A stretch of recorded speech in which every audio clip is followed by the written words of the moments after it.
9:50 y... No, digo, oye, que 9:50, 9:01. Y con nosotros Matías Bosch, presidente de la Fundación Juan Bosch, quien a propósito incluso está de mi comentario, viene a tratar un tema muy similar. Sí, y lo va a ampliar más. Director ejecutivo Y lo va de a ampliar la Fundación más. Juan Bosch. Bueno, el guión dice presidente. Buenos días, Matías. Buenos días, ¿cómo están? Muchísimo gusto y saludos a la teleaudiencia, ¿verdad? Por el audio y por las transmisiones en vivo por las redes sociales. Yo también me conecté ahora mismo. Excelente. Muchas gracias. Bienvenido. Soy todo de ustedes. Cuéntanos un poco entonces de este estudio que ustedes acaban de presentar, caracterización de la clase trabajadora en República Dominicana. Y nosotros, o particularmente en mi comentario, hablaba precisamente de la calidad del salario en República Dominicana. Cuéntanos un poco de este estudio y tu perspectiva incluso de este tema.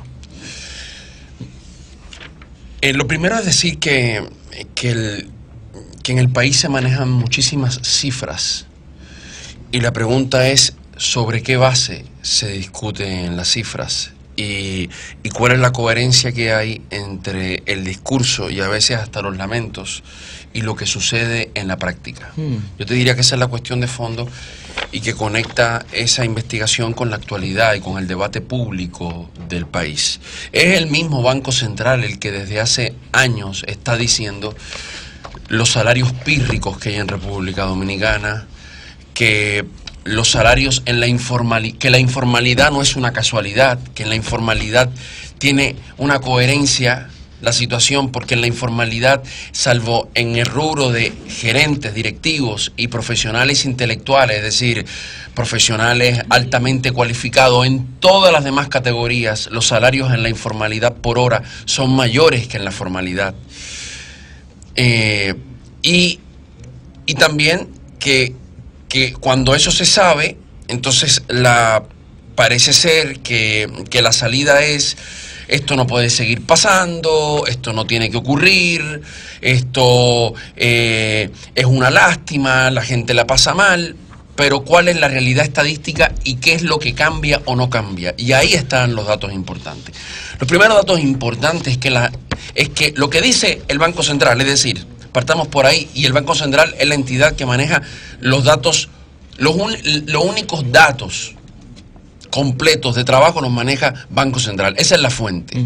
Lo que dice Banco Central es que el 60% de los trabajadores y trabajadoras de este país, incluyendo formales e informales, y es muy importante, incluyendo incluso patronos, cuentapropistas, ¿sí? Hombres, mujeres, jóvenes, no jóvenes, el 60%, cuando tú le quitas las remesas, cuando tú le quitas las transferencias de gobierno, tarjeta solidaridad, todo eso, cuando le quitas todos esos que uno podría llamar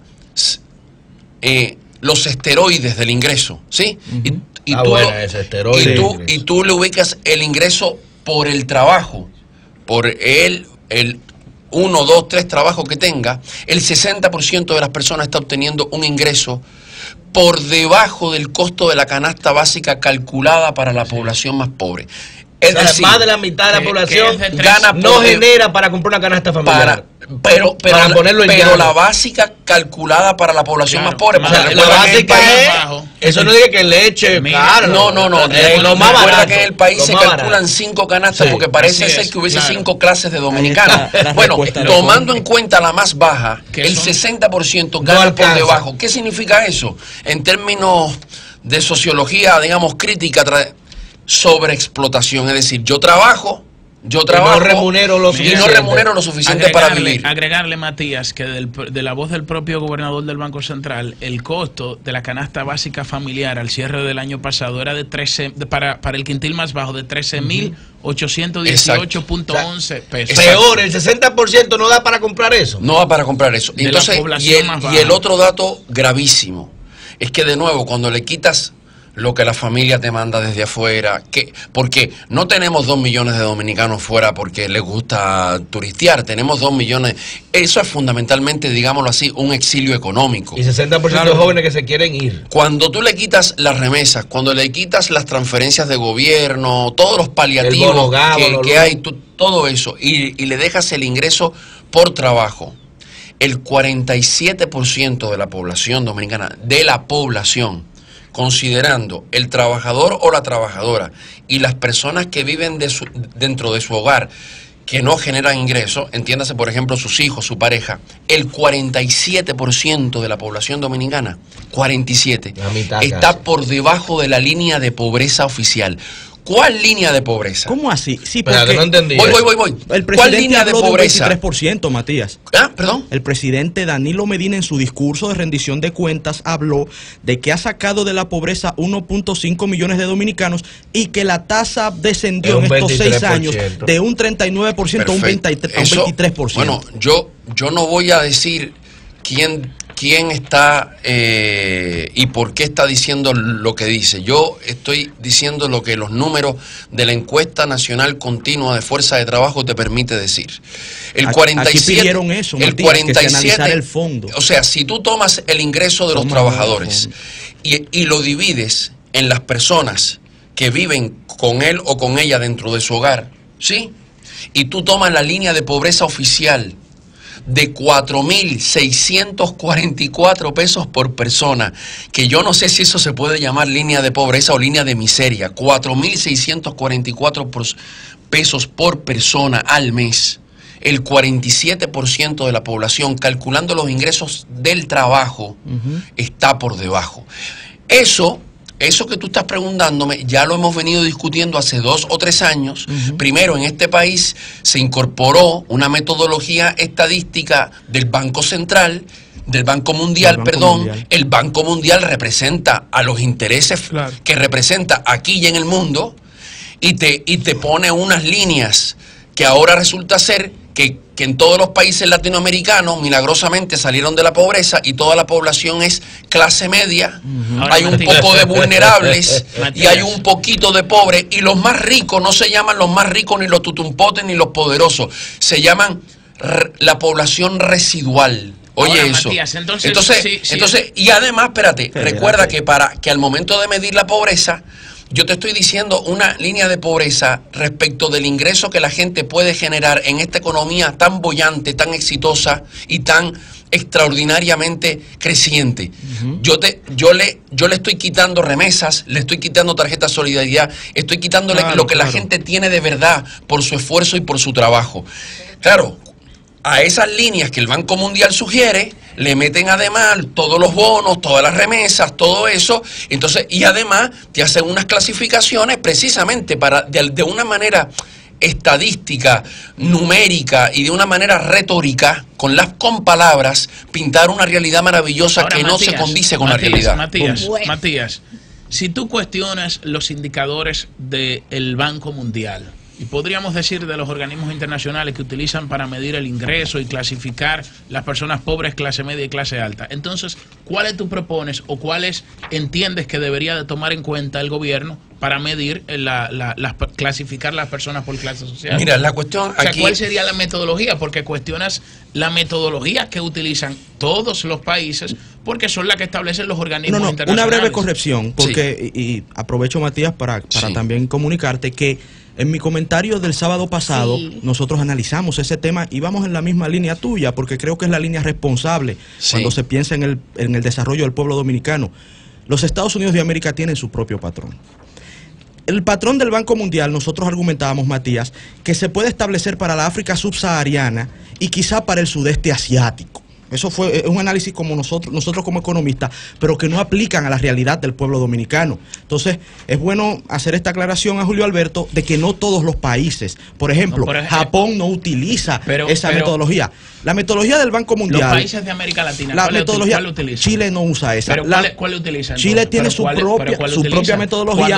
Cuando el propio Banco Mundial ha arrojado datos sobre Chile, es un error utilizar estadísticas homogéneas para realidades heterogéneas en todo el mundo. Está bien, pero esas son yo lo que puedo decir es que los análisis numéricos y las palabras que tú utilizas y el discurso que tú haces tiene 2 opciones: o se hace cargo o no se hace cargo de la realidad. Claro.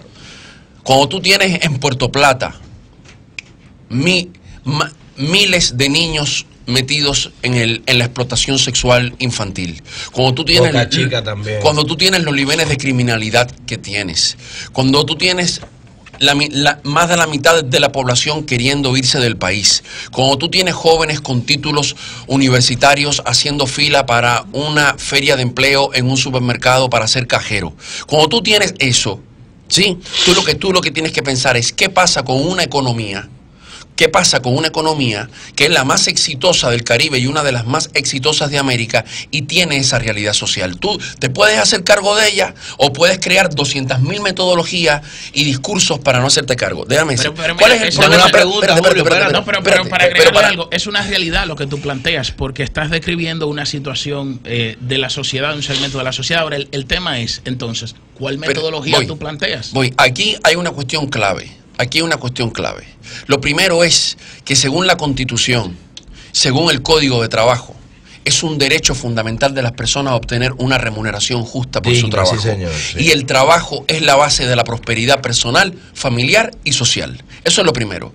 Si los ingresos del trabajo son ingresos de pobreza, tú estás condenando al país a la miseria, a la subsistencia, a la lucha por sobrevivir, a la fuga de cerebros y a la fuga de capital humano que hemos tenido durante décadas, ¿sí? A vivir del clientelismo, a vivir del boroneo o peor todavía de la criminalidad. Eso es una cosa. El problema aquí se trata de distribución de la riqueza. Lo que yo estoy diciendo, los salarios que hay aquí tienen que ver con la distribución de la riqueza. Primer dato, el salario promedio dominicano de hoy puede comprar un 20% menos de lo que compraba hace 20 años.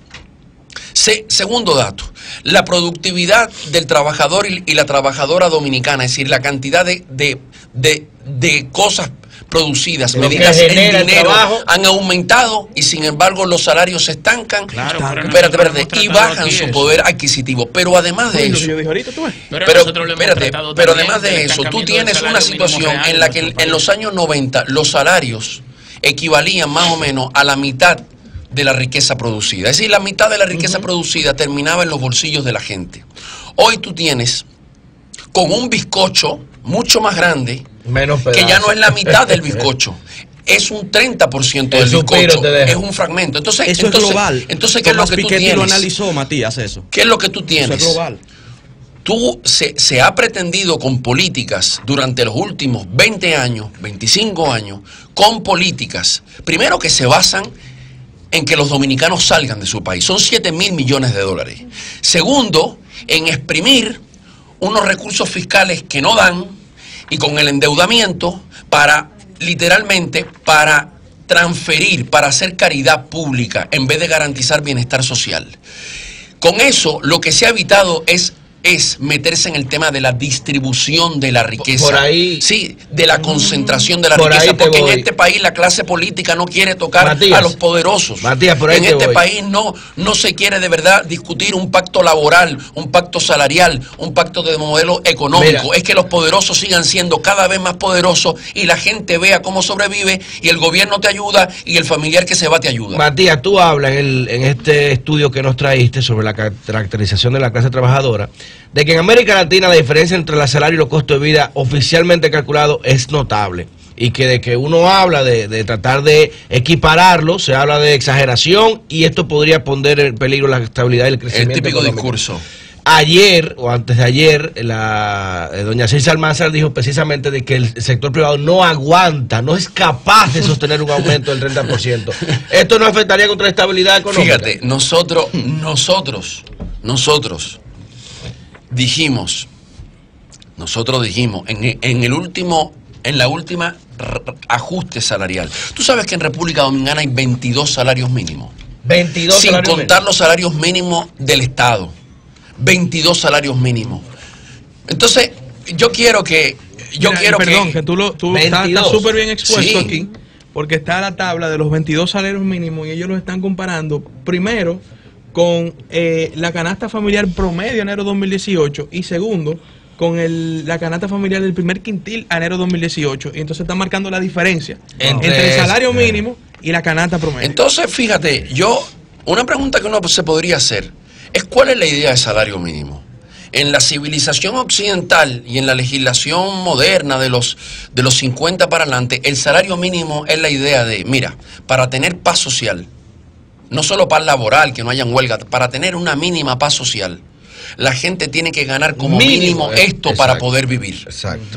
Pero aquí no es esa lógica. Aquí la lógica, el salario mínimo es cuánto es lo mínimo que ese sector empresarial quiere pagar y considera que debe pagar. Entonces tú tienes 22 salarios mínimos en el sector privado.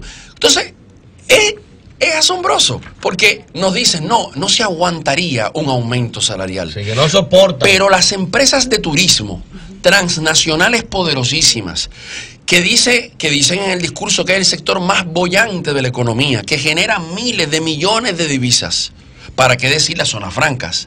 El salario mínimo legal son 10.588 pesos. ¿Qué significa eso? Que en el sector más boyante de la economía, un sector que produce miles de millones de dólares, sí, la gente ¿de qué vive? De las propinas. ¿Y qué significa eso? Entonces por eso tú tienes en Bávaro, donde tienes habitaciones de $2.000 la noche, tienes un barrio como Verón. Eso es distribución de la riqueza. Yo lo he dicho. Cuando se discutió el último ajuste salarial, que fue un ajuste pírrico, nosotros ¿qué dijimos? Mira, si el ajuste se hace tomando en cuenta la inflación, es decir, que el dinero pierde valor, y compensando solo por una tercera parte el aumento de productividad de los trabajadores y trabajadoras en este país, el aumento debería de ser de 53%. Matías, una pregunta. ¿Y de cuánto fue el aumento? Apenas el salario mínimo. Un 5%. Un 15%. Y además, en 6 meses, fraccionado. Fraccionado. Sí. Es decir, no les... Oye, es que los aumentos de salario no le están pidiendo a la gente que aquí haya una especie de Robin Hood. Es compensar a la gente, porque la gente... ¿O de dónde sale todos estos edificios, todos estos bancos, todas estas jipetas, toda esta riqueza? ¿De dónde sale?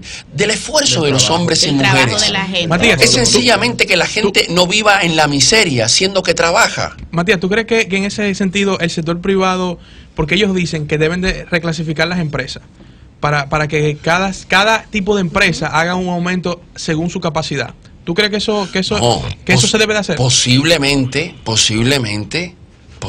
sería equilibrado que en un país donde el 95 o 97% del tejido empresarial es micro, pequeña, mediana empresa, tú necesites considerar ese factor. Claro. Segundo, tú necesites saber que no todos van a tener la misma capacidad, pero es curioso que quien lleva la voz cantante cuando se habla de empresariado no es la inmensa mayoría del empresariado, es una pequeña cúpula. Ahora bien, también te digo, es una cosa de modelo económico. No es verdad que en República Dominicana se ha estado cambiando el modelo económico. El modelo económico sigue viviendo de bajos salarios, de importaciones y de bajos impuestos. Y esta cuestión es clave. Oye, por cierto, solo un paréntesis.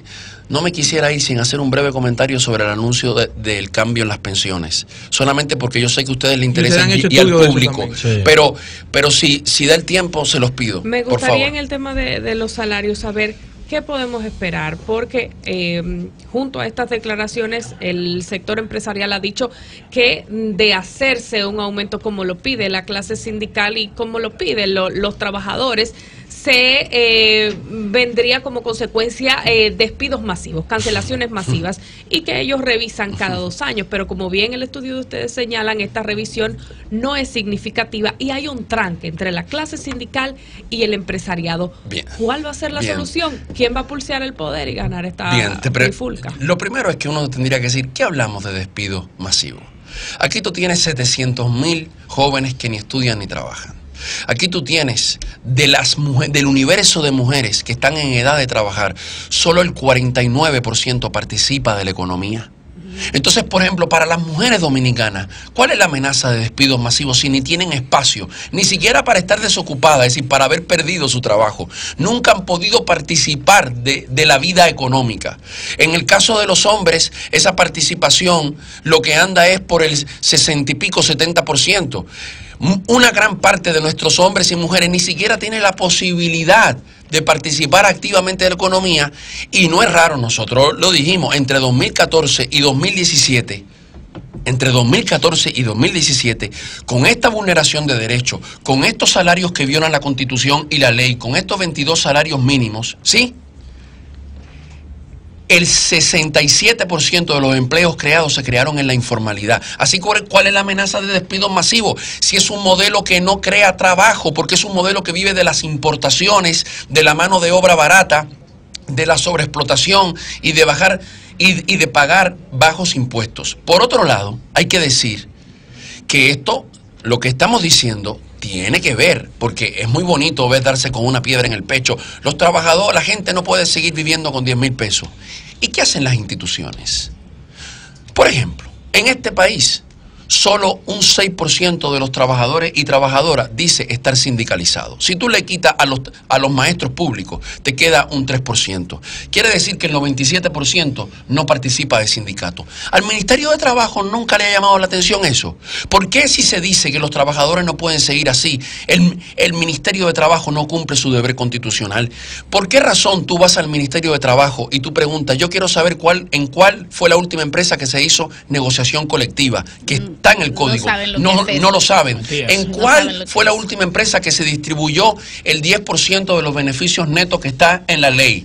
No saben. Es decir, la clase política de este país, el gobierno de este país, lo que estamos describiendo aquí no es solo una cuestión por los empresarios, es una cuestión de que las instituciones fundamentales que deberían preservar relaciones laborales entre patronos y trabajadores más equilibradas, más justas, más dialogantes, ¿sí?, de más consenso, no trabajan, porque en este país las instituciones y la clase política funciona al compás de los más poderosos, Matías, económicamente hablando. Brevemente, entonces, ¿qué explica que el programa de las Naciones Unidas, a través del mapa interactivo de la pobreza, que elabora el Índice de Desarrollo Humano, haya planteado en su más reciente informe de que la República Dominicana, en todas las provincias de nuestro país, se registra una mejoría en 3 renglones: en el renglón del ingreso, en el renglón de la salud y en el renglón de la educación? Entonces, ¿qué explica eso? Perdóname, brevemente, sí, Julio, y el mismo Matías, para que nos dé tu opinión sobre la reducción de las comisiones de la AFP. Mira, solamente te voy a decir, ciertamente, respecto de las últimas mediciones hubo cambios, ¿sí? Ciertamente, eso es indiscutible y nosotros los tenemos. Otra cosa es si esos cambios alcanzan. ¿Es indiscutible que hemos mejorado? Mejorado. Hubo cambios. Que hay cambios. Otra cosa es que la población esté viviendo dignamente. Dignamente estoy hablando, decentemente. Segundo, recuerda bien que organismos tan importantes como las Naciones Unidas hoy en día están mermados en su capacidad de discutir con los gobiernos.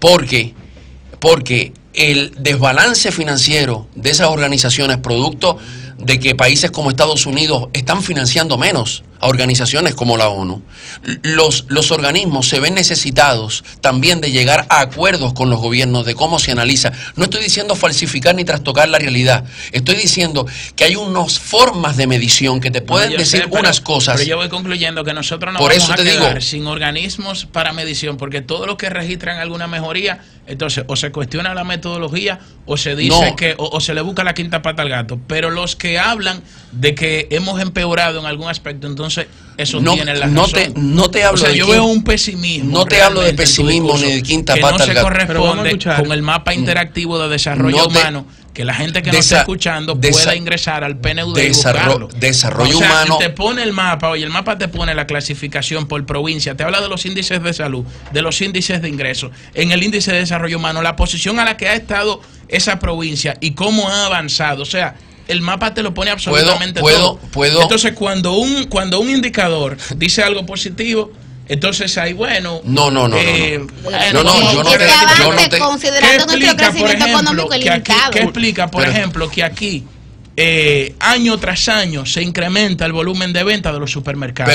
Pero te puedo. El consumo privado te puedo responder. Claro que sí, hermano. Ese aumento de consumo, tú tienes que saber que los propios organismos oficiales te dicen que los hogares están gastando un 39% de sus recursos en pagar deuda. El dominicano está comprando y está comiendo sobre la base de endeudarse, un 39% ya. Segundo, espérate, déjame, si me deja responderte. En los implanteamientos yo también. Pero es que yo no te he terminado de responder. Espérate, exacto. Tú me preguntas, yo con gusto te respondo. Está bien. Y segundo, el índice de desarrollo humano no es un índice que mide lo que yo te estoy hablando. Yo estoy hablando de los datos de trabajo, de los datos de ingreso por el trabajo oficiales de este país comparados con el costo de la vida y comparados con la línea de pobreza oficial.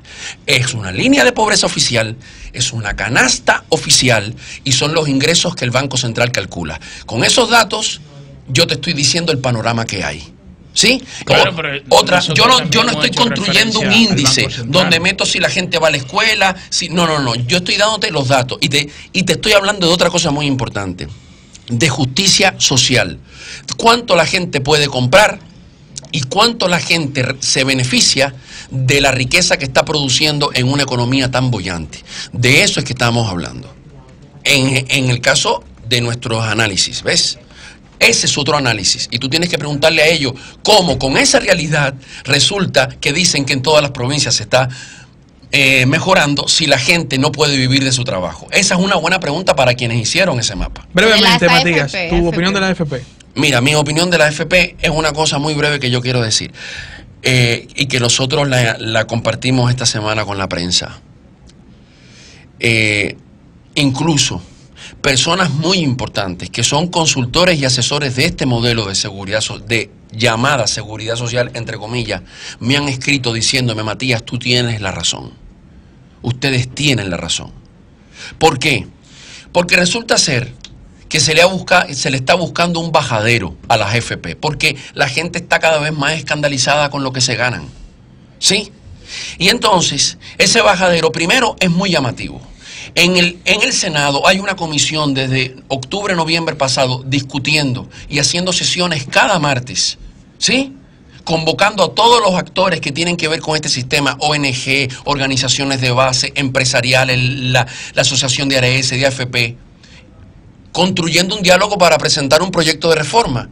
Y de la nada, el presidente de la República el día miércoles dice: aquí está el proyecto, y lo envía.